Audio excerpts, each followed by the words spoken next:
السلام علیکم ورحمۃ اللہ وبرکاتہ۔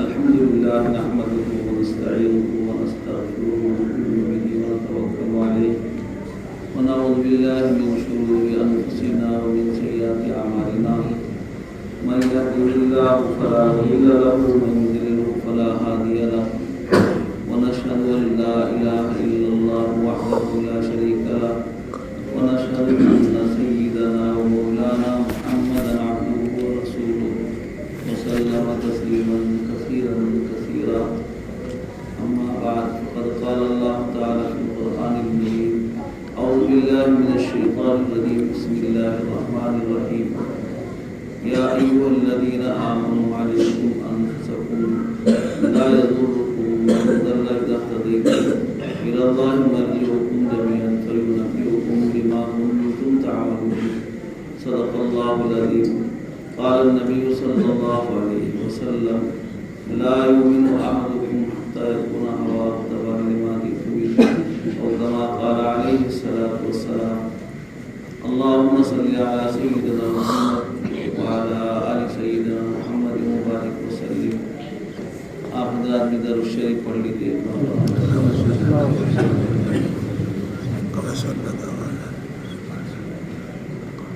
میرے محترم بھائی اور موقر حضرات علماء کرام،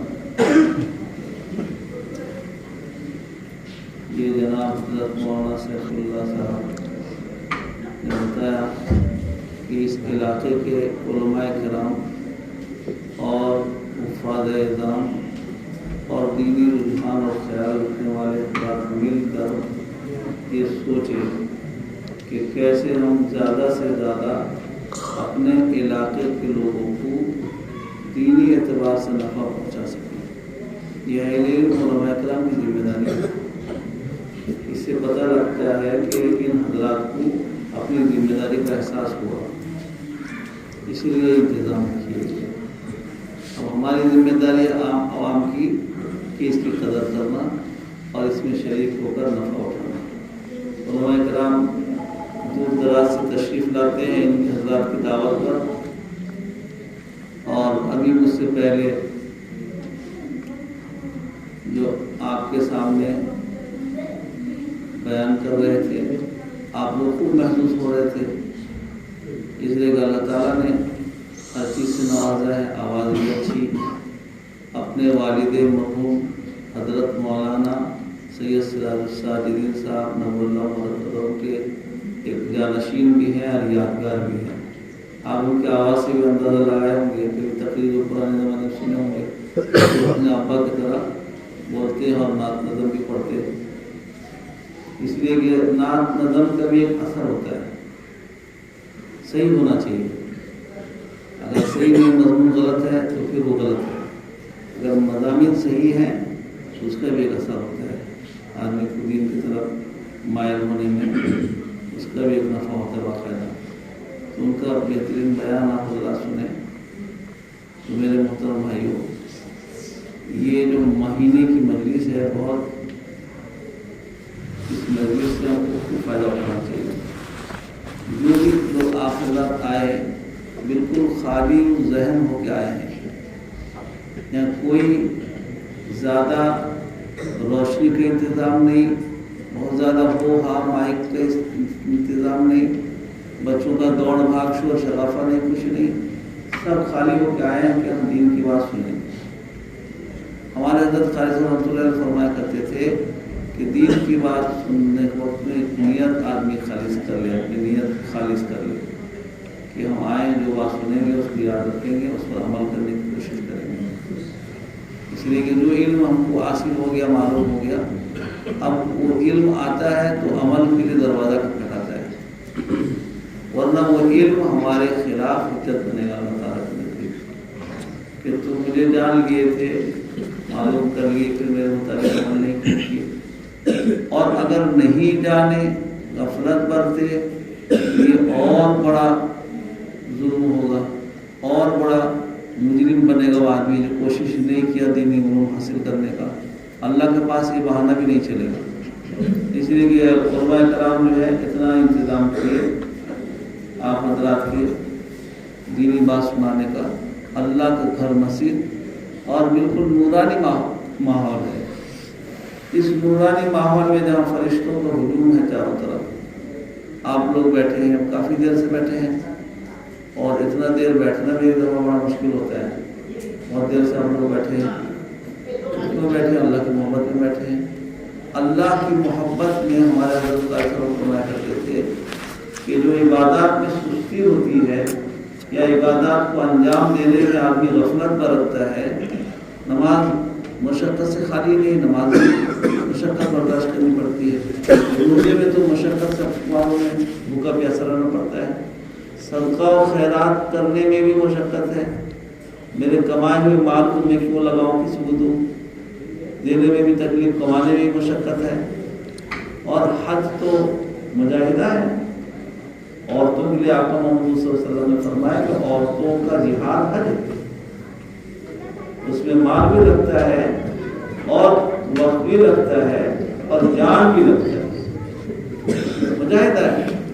کوئی بھی دین کا کام ایسا نہیں جس میں مشقت نہ ہو اور مجاہدہ نہ ہو، ورنہ اس مجاہدے کو برداشت کرنا اور اس کو وقت پر انجام دینے کے لیے کوئی نہ کوئی چیز جذبہ ہونا چاہیے ابھارنے کے لیے کہ آدمی نماز پڑھنے آئے گا۔ کیوں آئے گا؟ میرے اللہ کا حکم ہے، اور میرے اللہ وہ ہے جو مجھے ایمان کا عظیم دولت عطا کیے، تمام مخلوقات میں شرافت اور کرامت بھی بخشے، اور مجھے آنکھ دیے دیکھنے کے لیے، مجھے کان دیے سننے کے لیے، مجھے زبان دیے معافی ضمیر کو ادا کرنے بولنے کے لیے۔ ایک بچہ ہمارے یہاں پڑھتا ہے، ابھی دعا کرو اللہ اس کو صحت عافیت دے دے، اس کے گلے میں تکلیف رہتی ہے برابر، تو ڈاکٹر نے پابندی لگا دیا ہے کہ تم بولنا مت، بھی ایک لفظ بھی مت نکالنا، بھی علاج چل رہا ہے اس کا۔ تو بچہ گھر گیا تھا، پڑھنے کا بڑا جذبہ اور شوق ہے، تو کہا کوئی بات نہیں، میں درس میں بیٹھا رہوں گا، سنوں گا تو محروم تو نہیں رہوں گا۔ بتاؤ، جمشید پور کا بچہ ہے، دوا پانے کے لیے آنکھ مدرسے میں پڑھی ہے، درس میں بیٹھوں گا، سنوں گا، بولوں گا نہیں، ڈاکٹر منع کیا ہے۔ ڈاکٹر پابندی لگا دے بولنا بند، اور کسی کو اگر گونگ کی بیماری ہو جائے، گونگا، بولنا بند۔ میرے بھائیو، اللہ نے، ہمارے حضرت فرماتے تھے کہ بن مانگے، بن کچھ کہے، ہمارے بغیر کچھ درخواست کیے ہوئے اللہ نے ہمیں اتنا بڑا نعمت عطا کیا کہ ایمان کا عظیم دولت عطا کر دیا اللہ تعالیٰ۔ ایمان گھٹتا بھی ہے، بڑھتا بھی ہے، اور ایمان پوشیدہ چیز ہے، نظر نہیں آتا ہے کسی کو، جسے روح پوشیدہ چیز ہے۔ آدمی جب حرکت کرتا ہے تب پتہ چلتا ہے اس کے اندر روح ہے، اور شیطان دعویٰ کرتا ہے کہ اللہ آپ خالق و مالک ہیں، اور اسی آدم کی وجہ سے میں جہنم رسید ہوا ہوں، میرے اوپر قیامت تک لعنت برس رہی ہے، میں دم نہیں لوں گا جب تک یہ حرکت کرتا رہے گا، یعنی اس کی جسم میں جان ہے، میں اس کے پیچھے پڑا رہوں گا، آدم کو اولاد کے پیچھے، اس کے چاروں طرف سے بہکاؤں گا۔ اس لیے حدیث شریف میں دعا ہے کہ اللہ دائیں سے، بائیں سے، آگے سے، پیچھے سے، اوپر سے، نیچے سے، ہر طرف سے حفاظت فرما، یعنی چاروں طرف نہیں، ہر طرف سے شیطان حملہ کرتا ہے، ہر طرف سے۔ ایک انسان کے پیچھے بالکل ایسا حملہ کرتا ہے کہ اس کا سب سے بڑا خطرناک جو حملہ ہوتا ہے، یہ سب معمولی چتنگڑ لگاتا رہتا ہے، میاں بیوی میں لڑائی لگا دیا، گھر کو توڑا دیا، پتہ نہیں کیا کیا کرتا رہتا ہے۔ وہ سب سے بڑا جو اس کا حملہ ہوتا ہے وہ ایمان پر ہوتا ہے اس کا۔ وہ کہتے ہیں نہ رہے بانس نہ بجے بانسری، اگر ایمان ہے بہت بڑا گنہگار، بہت بڑا گنہگار۔ میرے محترم بھائیو، اللہ ایسا کریم ہے، بہت بڑے گنہگار کا بھی بیڑا پار ہو سکتا ہے اللہ کے یہاں جب اس کے اندر ایمان باقی ہے۔ بہت بڑا گنہگار، کتنا بڑا گنہگار اپنے آپ کو تصور کر سکتا ہے؟ جبکہ آقا محمد مصطفیٰ صلی اللہ علیہ وسلم نے فرمایا کہ سمندر کے جھاگوں کے برابر، یعنی جس کو ہم لوگ پھین بولتے ہیں، سمندر میں کتنا پھین ہے، اللہ اکبر، اور درختوں کے پتوں کے برابر۔ درخت کا پتا کوئی شمار کر سکتا ہے؟ قربان جاؤ، خالق و مالک رب تعالیٰ اعلان کرتے ہیں کہ ہم درخت کا جو پتا گرتا ہے، جھڑتا ہے، اس سے بھی واقف ہیں۔ کتنے درخت دنیا بھر میں ہیں، گر نہیں سکتے، درخت کے پتوں کے برابر بھی، اور سمندر کے جھاگوں کے برابر۔ کوئی بہت گناہ کیا ہے، بہت گناہ کیا ہے۔ اللہ تعالیٰ ایسے کریم ہیں، ایک سیکنڈ میں اس کے تمام گناہ کو ملیمیٹ کر دیتے ہیں، تمام گناہوں۔ کوئی خیال تصور نہیں کر سکتا۔ کسی زمانے میں حدیث شریف میں ایک روایت آتی ہے، کسی زمانے میں ایک آدمی تھا، بڑا ظالم جابر، بڑا سرکش، نہ نماز پڑھتا تھا نہ روزہ رکھتا تھا، اور اس کا مشغلہ تھا راستے میں چلتے پھرتے جس پر غصہ آیا اس کو اوپر تلوار چلا دیا۔ سب ڈرتے تھے، سب ڈرتے تھے، یہاں تک کہ 99 9 پر 9 جس کو انگلش میں 99 کہتے ہیں، اتنے آدمی قتل کر دیا ہو۔ ہم آپ ایک آدمی کو قتل کر دیتے کہتے ہیں جہنمی، ہم کو کوئی حق نہیں کہنے کا جہنمی، جہنم یا جنت یہ تو اللہ فیصلہ کرے گا، ہم کون ہوتے ہیں فیصلہ کرنے والے؟ اپنا ٹھکانہ نہیں ہے، دوسرے کے اوپر فتویٰ لگا دیے۔ اللہ بہت بڑے کریم ہے، اتنا قتل کرنے والا بتاؤ کتنا بڑا گنہگار ہے، کتنے لوگوں کا اپنے اوپر ذمہ لے لیا ہے۔ اللہ اکبر، اللہ کیسے کریم ہے، اتنا بڑا گنہگار جب اس کو احساس ہوا کہ میری زندگی گناہ میں ڈوبی ہوئی ہے اور میرا وقت آخری پتہ نہیں کس وقت آ جائے، اور وہ اس کو احساس ہوا کہ مجھے اب جو ہے لوٹنا چاہیے، جو کہتے ہیں انابت، رجوع اللہ، توبہ، تائب ہونا، یعنی اللہ کی طرف مائل ہونا کہ میرے اللہ مجھ سے گناہ ہو گیا، معاف کر دیجیے۔ اللہ اکبر، اتنا بڑا مجرم، اس کو احساس ہوا تو سوچا کہ میں تو اتنا بڑا گنہگار ہوں، معافی کوئی رستہ نظر نہیں آتا ہے، چلو میں مولانا صاحب، عالم صاحب فلاں ان سے پوچھتا ہوں مسئلہ، میرے معافی کوئی رستہ ہوگا یا نہیں ہوگا۔ ان کے پاس گیا، انہوں نے کہا وہ اتنا بڑا مجرم، تیرا تو کوئی سوال پیدا نہیں ہوتا ہے مغفرت کا۔ بس کہا کیا، جب میں جہنم میں جاؤں تم کا جنت میں جاؤ، ان کو بھی قتل کر دیا۔ اللہ اکبر، اب سوچو تو، والد صاحب کو قتل کر دیا، لیکن اس کے دل کے اندر ایک جذبہ تھا کہ میں مرنے سے پہلے کیسے توبہ کر لوں، اللہ کو منا لوں، راضی کر لوں، اسی جذبے کے ساتھ۔ اور آگے بڑھا، ایک عالم صاحب کے پاس پہنچا تو انہوں نے دیکھا، گھبرا کہ یہ بہت خطرناک آدمی ہے، میں کیا کہوں گا، مجھے کاٹ دے گا تو کیا کرے، کتنے آدمی کاٹ کے چلا ہے، ابھی میں اس کو آگے ٹلا دوں۔ کہا مجھ سے یہ مسئلہ نہیں حل ہوگا، تم فلاں جگہ جاؤ، ایک بڑے اللہ والے بزرگ رہتے ہیں، ان کے پاس جاؤ، بڑے عالم ہیں، وہیں تمہارا مسئلہ حل ہوگا، وہی تم کو مسئلہ بتائیں گے۔ بولے اچھا، تو آگے چلنے لگا۔ اتنا بڑا حدیث شریف میں آقا محمد مصطفیٰ صلی اللہ علیہ وسلم نے دعا سکھایا، ہمارے لیے، آپ کے لیے تعلیم ہے، اللہم مغفرتک اوسع من ذنوبی ورحمتک ارجع عندی من عملی۔ یا اللہ میرے گناہ کتنے بڑے ہو سکتے ہیں، پہاڑ ہو، کتنا بڑا پہاڑ آدمی تصور کر سکتا ہے، دنیا کی ساری چیزیں آخرت کے سامنے ہیں۔ جب ایک ادنا جنتی کو اس دنیا سے 10 گنی بڑی جگہ ملے گی، ہم تصور نہیں کر سکتے میرے بھائی۔ ایک ادنا جو سب سے بعد میں جنت میں جائے گا اور پھر جہنم سے اپنے گناہوں کی سزا بھگت کے نکلے گا۔ میرے آقا محمد مصطفیٰ صلی اللہ علیہ وسلم نے فرمایا، یہ آخر میں جنت میں جانے والا، اپنے گناہوں کی سزا بھگت کے آنے والا کریم اللہ کے پاس جب لایا جائے گا، اللہ اس کو ایسا نوازیں گے میرے اس امتی کو کہ اس دنیا سے 10 گنی بڑی جگہ جنت میں دے گی، اور جو جنت پہلے سے جنت میں گیا اس میں اتنی جگہ ملے گی۔